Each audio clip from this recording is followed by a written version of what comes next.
So, representation on stage is going to mean a lot of things in the way in which we're talking about it. But first, I just wanted to get a sense of what is representation. And so I wanted to ask you guys, to you, or to your understanding, what do you think representation is? Any volunteers? Anyone think they have, yeah? Like the way something or someone is portrayed. So yes, that's one kind of representation, the way in which someone is portrayed.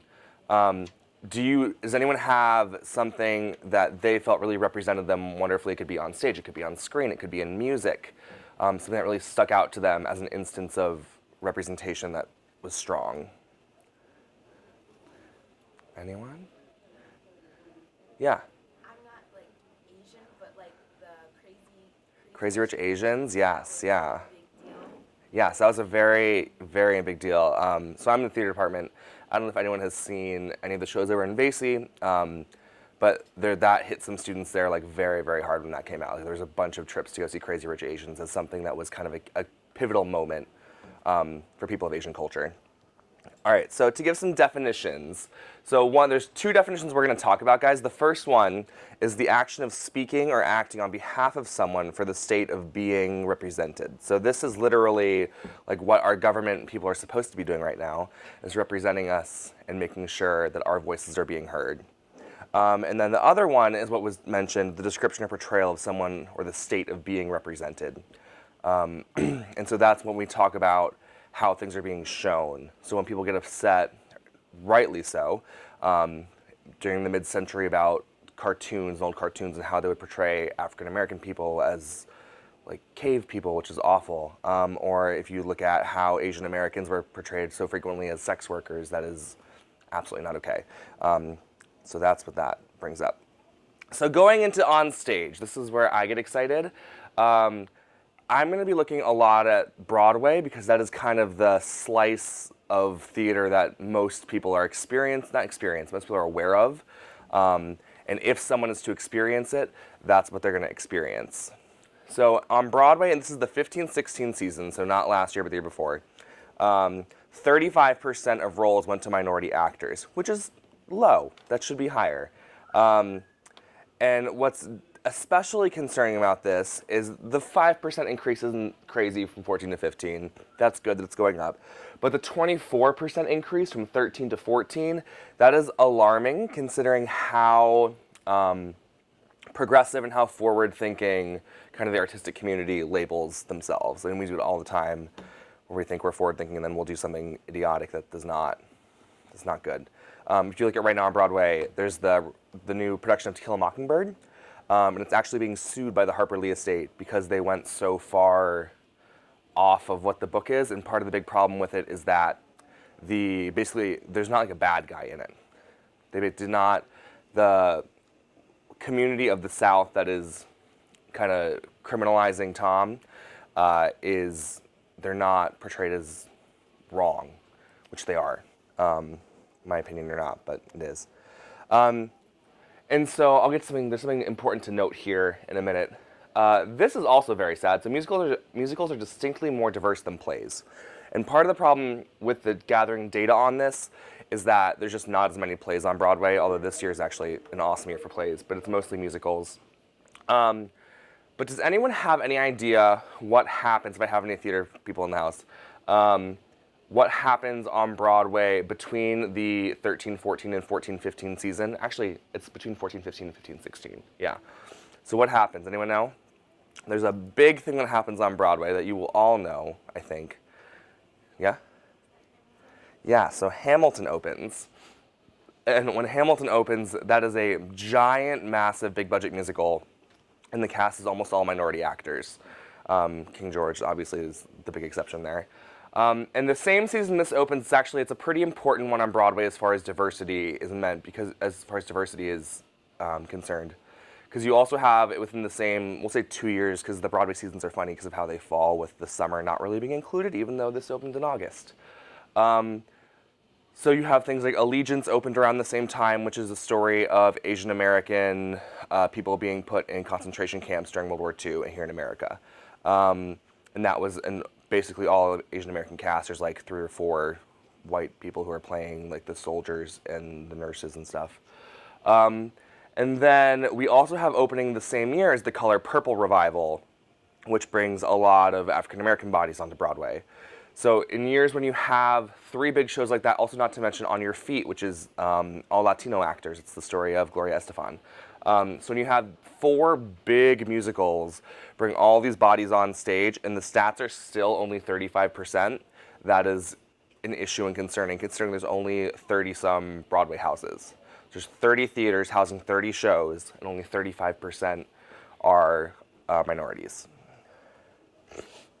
If we're going to break down that stat of the 35, so 23% are African American, so Hamilton and Color Purple have a lot to do with that in this season. 7% Latino, and only 4% Asian American, which is basically the cast of Allegiance, which is problematic. There are Asian bodies in Hamilton, obviously. It is important to note this study is done by the Association for Asian American Actors.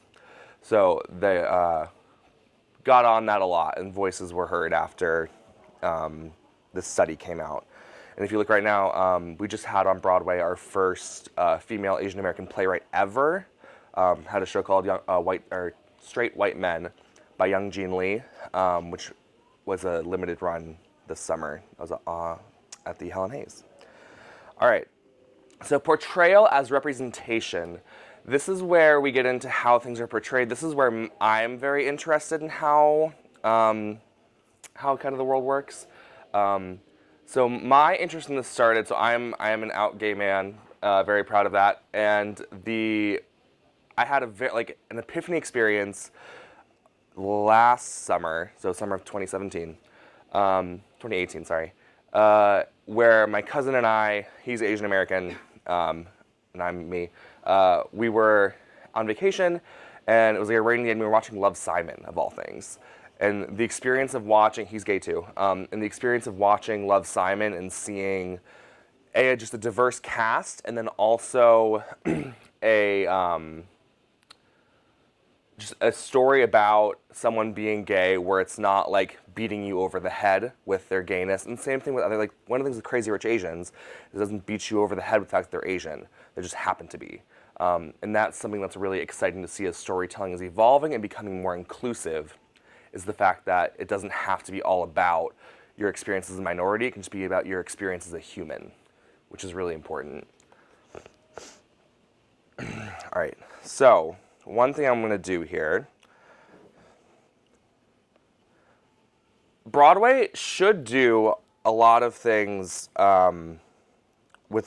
and we talked about how their data is low and not great.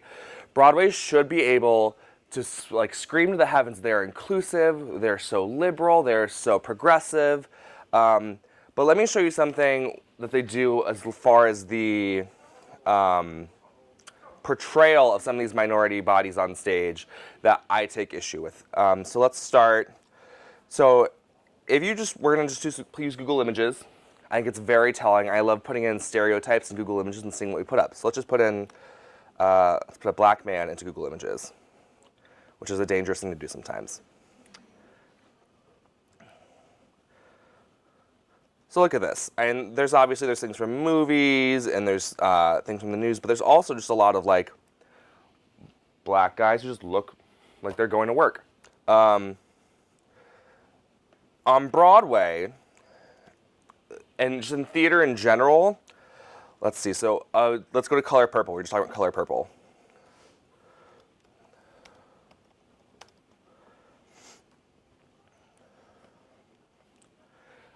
So Color Purple, do we know the story kind of? Anyone? All right, so quick crash course.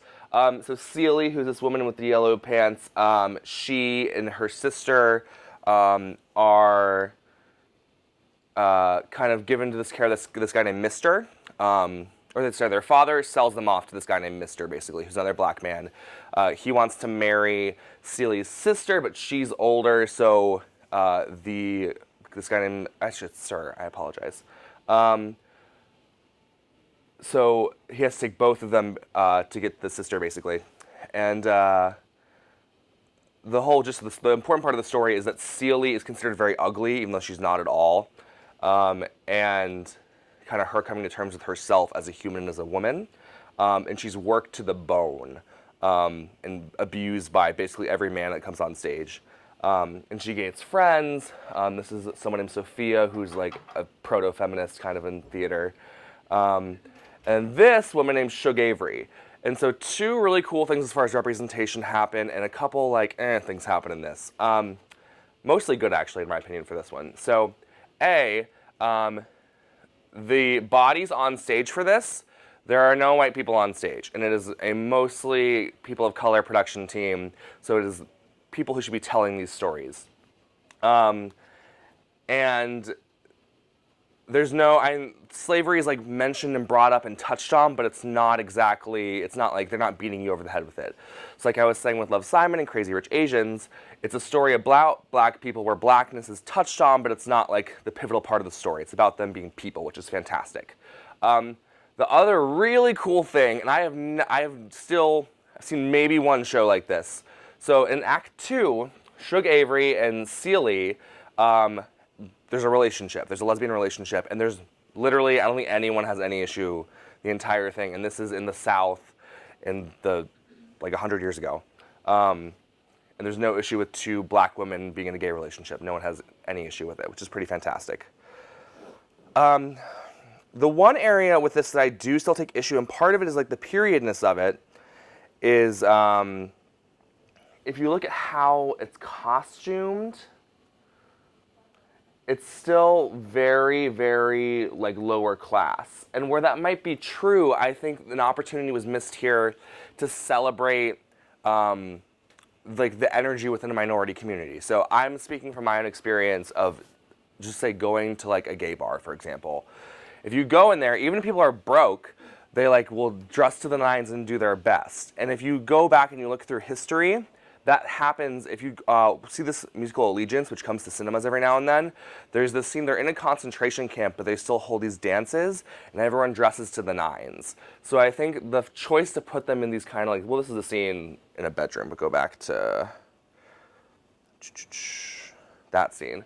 To put them in these like kind of cotton worker outfits, I think there's a missed opportunity there. The other show I want to talk about, or actually, so we're going to do that later. My bad. So another group to talk about, we mentioned earlier, so let's see, we're going to need a bunch of Crazy Rich Asian stuff in here, I bet. Or not. Great. So Asian Americans. They all look like they're members of the workforce. They all look like members of society. There's nothing like crazy stereotype here. Meanwhile, so this is an example just from right here in the Philadelphia area last year. Did anyone hear about the People's Light Panto last year about Aladdin? It was pretty well covered in the news. So the People's Light, which is right in Malvern, does their Panto every single year. And and it's a huge hit. And for Aladdin last year, they did something. So Asian American actor, thank goodness. But then they also did, let's find, a lot of like yellow face. So a part of a panto is there's always a dame, and so this is a drag queen. But if you look closely, I wish I had a bigger picture. There's a lot of like oranging and yellowing up of the skin, which is unfortunate. Where is the Jafar character? He was by far the worst. There he is. Yeah, and they use really heavy liner around the eyes to make the eyes look slanted. And this is not as uncommon as you would think it is. There was a really big article in a American Theater magazine a couple years ago. Oh my gosh, out of my head. The Mikado, the Hot Mikado, is a very popular Gilbert and Sullivan musical. And it's a kind of the story very similar to, in the same vein as South Pacific, where it's a lot of Asian bodies with Americans also on stage, British people in that case. And there's a story because there was an opera company that was doing it, and the whole cast was basically yellowface. And that sparked outrage, and that show's basically not done anymore as a result of that. All right, and I want to move on to, sorry if I'm brushing over these, but I feel it's appropriate that I talk about what I experience. So this one's the most problematic for me, although Google Images is not going to help. So let's put in gay man, and we'll do gay women too. And you get this, you get sex. This is an issue. If you like walk around Villanova campus, there's plenty of gay people who don't look like they're like porn stars. And so Broadway does not help this at all. So I'm going to show a couple here. Of course, you get the owl. So are we familiar with Hedwig and the Angry Inch? There was a revival a couple years ago. This is one of the most important queer pieces of musical theater, or theater in general, written by John Cameron Mitchell in the 90s. And so it revived a couple years ago. And this is my thing about watching LGBTQ characterizations on stage, is that they are extreme caricatures. So that's Tay Diggs. And they are not realistic. And when I was talking about Love, Simon, the great thing was that it was realistic. And we want to watch things. It's great to have like fantasy and escapism, but when that's all there is, that's a problem. So we really want to see examples of this where there can be a body on stage and that person just happens to fit that minority group. That person just happens to be gay, but they're also like a doctor, and it's not a big deal that they're gay. Or that person is a black person, but they're like a teacher. They don't have to be like, it doesn't have to be a story about how they're oppressed because they're a black teacher. Those stories are needed, but it's also nice to just see the bodies on stage themselves. Another example of this, another type, so drag queen is one kind of stereotype we see a lot of. The musical Falsettos I have trouble citing this, but I'm going to do it anyways, is all about kind of the AIDS. It's one of the big things is the AIDS crisis.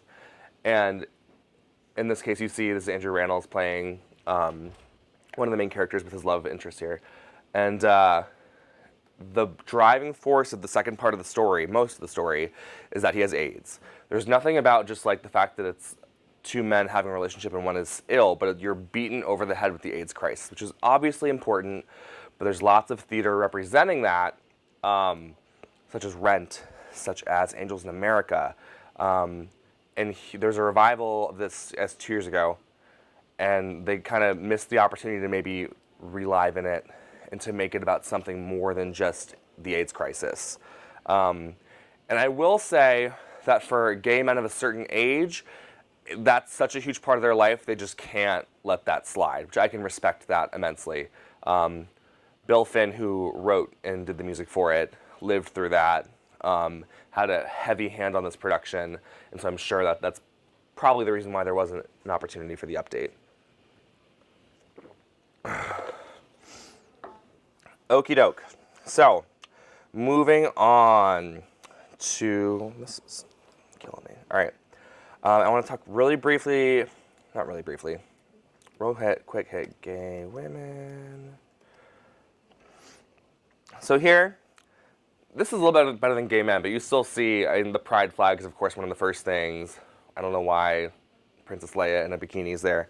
But you see these kind of like stereotypes of butch women. In my opinion, of all the minority groups, gay women have the best representation on stage. I don't know if anyone saw Fun Home.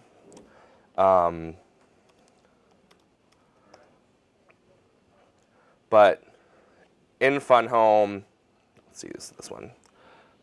In Fun Home, it follows Alison Bechdel, who, if any of you know the Bechdel test, who it's her kind of life story based off her autobiographic graphic novel. And if you look at, so this is Allison, and then we also have middle Allison and young Allison, and they're all lesbians, but they also all kind of match, like just looking like humans. And there's nothing like, and yes, they have short hair, but so does like my high school choir director, and she's not a lesbian. And so it's really cool to see that, at least in this case, and I'll show you another one that's on Broadway right now, they don't, it's just a casual, not casual, it's the whole story, but it is not a caricature of itself. It is mainly them existing in their human experience. All right, So now we're gonna get into some fun stuff here. Let's see what my YouTube suggestions are. Alrighty.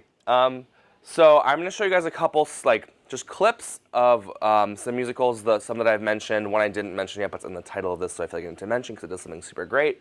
And just I'm curious what your thoughts are on what the representation is. If you think it follows the stereotypes, if you think it's more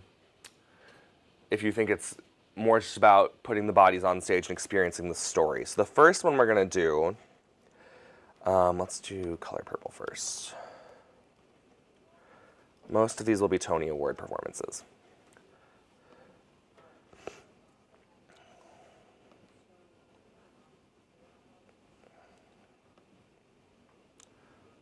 You gonna play? Apologies, my computer has its days.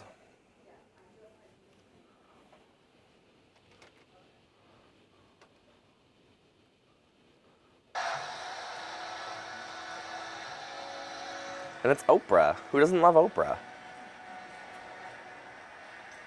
Part of the magic of live theater is that it is new and unique every single time.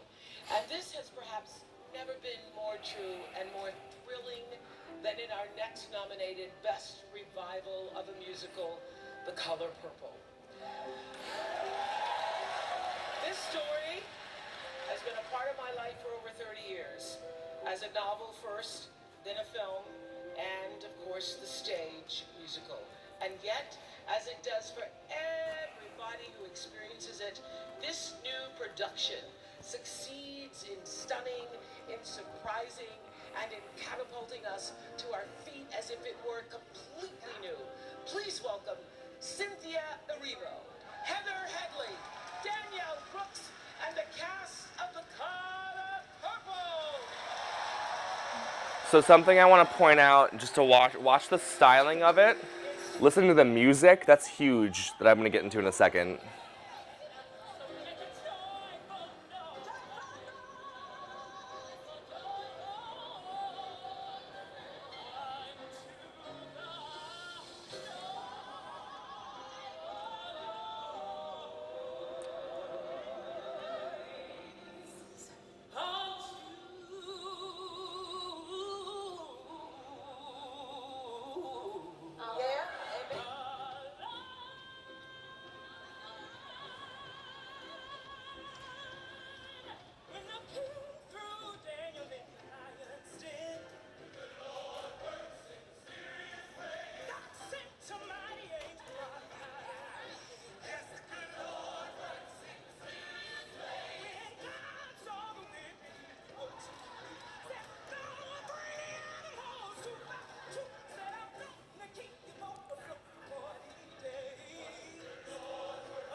So this is the character Shug Avery, who Celie, who is the main character, was talking about. There's the lesbian relationship that is kind of groundbreaking.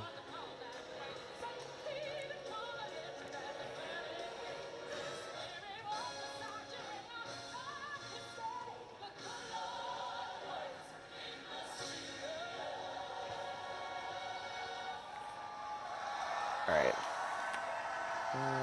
Okay. Take a deep breath. Gonna hold my head up. Gonna put my shoulders back and look you straight in the eye. I'm gonna flirt with somebody when they walk by. I'm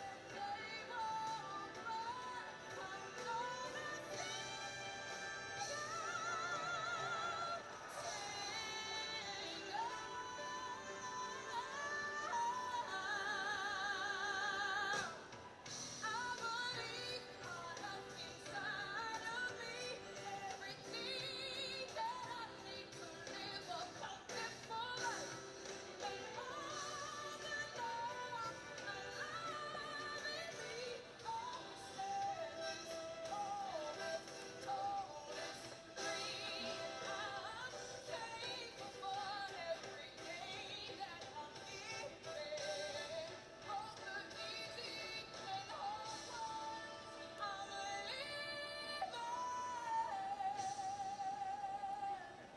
All right, I got to stop it for time. But so, did we notice anything about the music of it, like the style of the music? So I think this is the one way where, I think, as far as portrayal goes, that Broadway like really has always done super well, especially with the musicals. Was it like a traditional? Is it like Hamilton or Dear Evan Hansen? Like those are just kind of generic, like pop and R&B tunes. Or if you go back to like Oklahoma or Carousel, those are just very big like classical orchestrations. What is the style of music in this? Yeah. There's soul and it's like church music. And so the fact that this is a voice, there are musicals that celebrate church music, but not a lot. And by far, this is the most successful. And so even if there were missed opportunities in the revival to maybe update it to make it a little bit less about the world they were living in, they did a really fantastic job, and they did in the original too, but this show in general does a great job of celebrating the music of Black culture, which is awesome. I'm going to show two more clips. This one just closed. So Once on This Island, which I didn't talk about, kind of running out of time here a little bit, is the story of this girl Ti-Moon, who falls in love. They live on an island, and half the island is very poor, and half the island is like a wealthy resort. It's like if you go to Jamaica and you're on an all-inclusive resort and you look, there's like barbed wired fencing gate, which is so wrong. So in this case, listen for the music again. But there's a really amazing thing to do with this revival that it just floored me when I saw it. So let's see if you guys notice it. Our story begins on the night of a flood.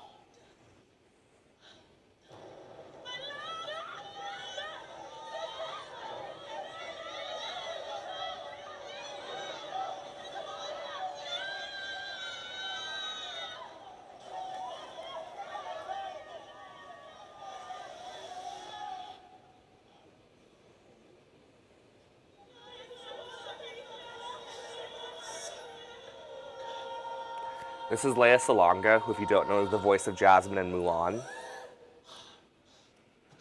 Fun fact. But one small girl was spared, and all that plucked from the flood by our grave. Shelter in a tree by our side. On a journey by the gods, a journey that protects the strength of love. Against the power of death. On this island of two different worlds, this story of Ti-Moon.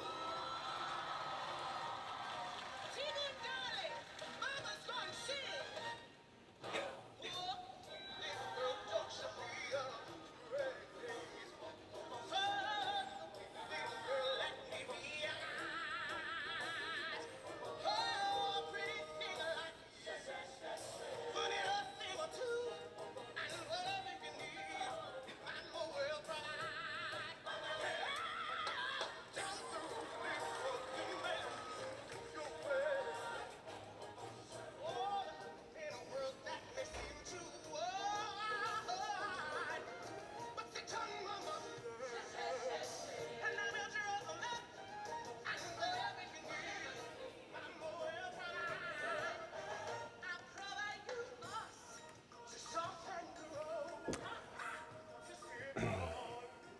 All right, I'm going to pause it, though. I'd love to watch the whole thing. So did we notice anything either about the music or this character is the one that I was, like, hit me like a ton of bricks when I saw it. Asaka, who's played by Alex Newell. Anything stick out? How about just the music? What's the music? Going back to Color Purple. Is it a traditional show tune score? No, it celebrates Caribbean music where the story takes place. I have to say, there's one thing I have to say it, even though I think this show does such a good job across the board of representation. The playwright, or the composer, the lyricist, the librettist are all white. So That's something you have to clock and just be aware of as you're consuming media. But so Asaka, played by Alex Newell, who you may or may not recognize from Glee, is basically a genderqueer character. So when this was updated, they made an effort to kind of bring it. The original was in the 90s. It's not that old of a show, but they made an effort to really like invigorate it and puts like a new twist on it. And they had Alex Newell, who can sing anything. And so by making it kind of like, yes, it's Alex Newell's a man. He identifies as a man. But to have Alex Newell play like basically Mother Earth as his character, was just a really exciting thing to see. And so it's just closed, and there was a video going kind of viral on theater sites of his last performance of the song. He got like a 5-minute standing ovation. He's pretty incredible. I recommend going and watching the end of this if you can. All right, one more thing, and then hopefully have a quick discussion, very quick, or an activity, I guess. And then we will...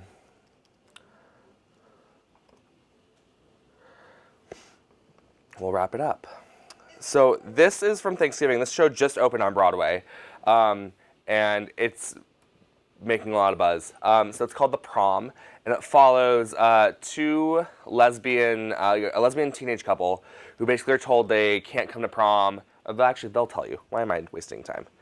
Hoda will tell you. Emma becomes an instant outcast and a national headline when her high school cancels the prom rather than let her attend with her girlfriend. Well, sensing a chance to correct an injustice and get some good publicity, a group of Broadway celebrities takes up the cause, singing "It's Time to Dance." Here is the cast of The Prom. One thing you've taught me is how much people enjoy a show, and so you've got me debating how this whole night should go. Let's make it perfect. Things will look fab in no time. Get ready, folks, because it's showtime. Build a prom for everyone, show them off. It can be done if music plays and no one cares who you're unruly heart must feel it now. Make people see how the world could what they need in life come true if we take a chance. Until that day comes, I say, blood runs, it's time to dance.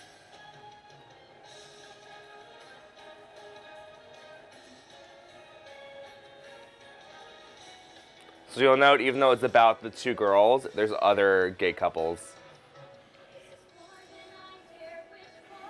It's epic and what's more. Tonight there's room for anyone, so everyone on the floor. Get on the floor.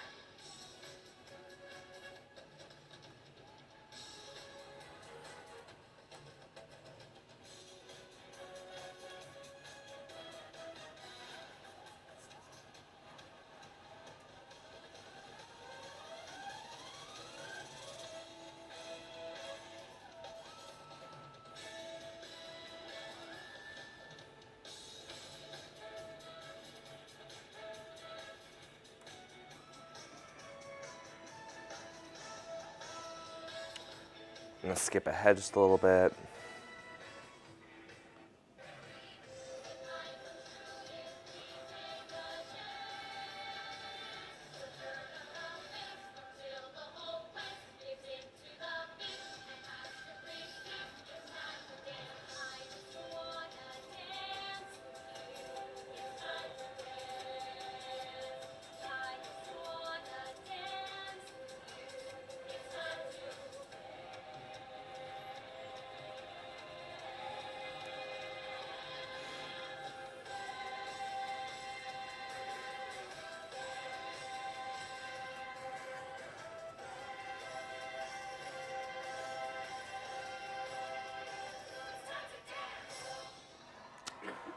So that kiss at the end like sparked a lot of outrage, and the Thanksgiving Day Parade is supposedly like wholesome, family-friendly entertainment, which this totally is. But so that takes place in Ohio, and there's a song in the show about how awful it is to live in Ohio, and people from Ohio kind of prove their point. No offense if anyone's from Ohio. But if you look at these, if you scroll down, there's just like comments from like older women named Joanne about how upset they are. Sorry for generalizing. But you know exactly what I'm talking about. If you ever look at a Facebook comment, you know exactly what I'm talking about. All right, so something that I thought would be fun for our last few minutes here. I was hoping you all have smartphones, I would think, smart devices, laptops. I thought it'd be fun if you guys all either come up with real quick, like partner up, do a group of 4, I don't really care. Partner up real fast and just think of an idea for a story you would like to hear or an image you think could tell a story. And if we could all just take like 5 minutes to talk and then quickly go around and share it. Sorry to put you all on the spot, but I think it's important to just think about what you just learned. So take 5 minutes. Cool. So let's just start over here. There's a big group here. What did you guys have? We were thinking of like things that's been happening like currently.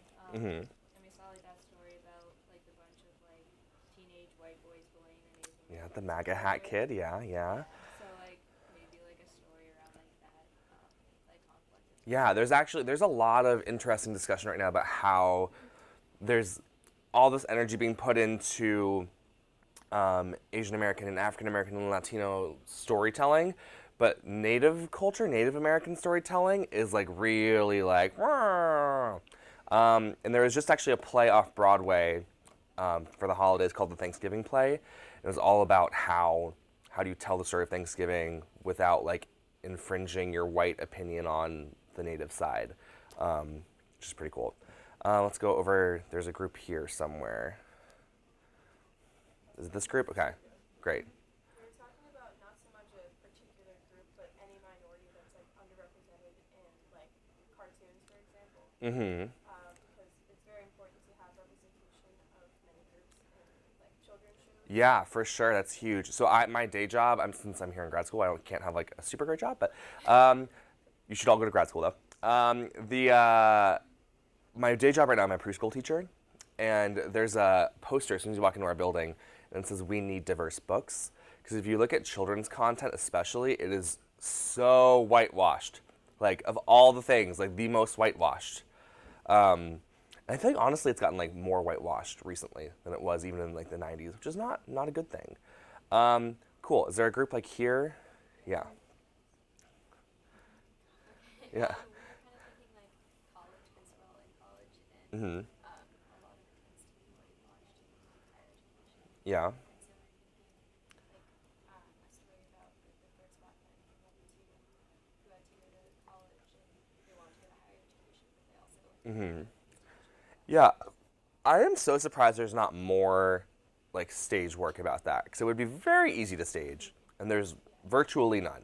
So definitely a good idea. And then is there 2 groups here? Is there one here and one back there? Yeah. we said just in general in shows like how they depict certain jobs that always are a certain gender, like Mm-hmm. nurses are always pretty Mm-hmm. male, the doctor's almost always male, like engineering, business, they're typically male. Yeah. And just if that could be normalized, just like in a show and a musical, to have a male nurse come in or to have a doctor do a Mm-hmm. that should be more portrayed. Mm-hmm. Because it's reality. And there's definitely, so I chose Broadway stuff, which is mainstream and kind of a little bit more vanilla. But like if you go off Broadway, there's a lot of that happening, and it's starting to like sneak in. So I think that's on the horizon for sure. So good. And last group in the back. We talked about like maybe like a portrayal of an interracial couple because like, Mm-hmm. so like you'll see diversity, but it seems like you will only see like a black couple, Yeah. like a gay couple, but they're both white. Yeah. Like you were saying that like also kind of like what comes with having a child that comes from 2 different races and like Mm-hmm. their race. So there's literally a play. It closes on Sunday on Broadway right now about this. It's called American Son. It just made news because Kerry Washington's in it, and it's coming to Netflix. So it's Kerry Washington and this guy, Stephen Pasquale. And it's 3 a.m. in a police station in Miami, and Stephen Pasquale's white, Kerry Washington's black, and they have a black son. And kind of like there's been a confrontation with the police, but they don't know what it is. And it's 90 minutes straight, no intermission, just like build, build, build, build, build, build, build. It's super intense. If you can get to New York this weekend, go see it. But otherwise, it's on Netflix soon. So they're adapting it for Netflix. Definitely check that out when it comes out. It's very interesting. Don't know if I love it, but it's very interesting and thought-provoking.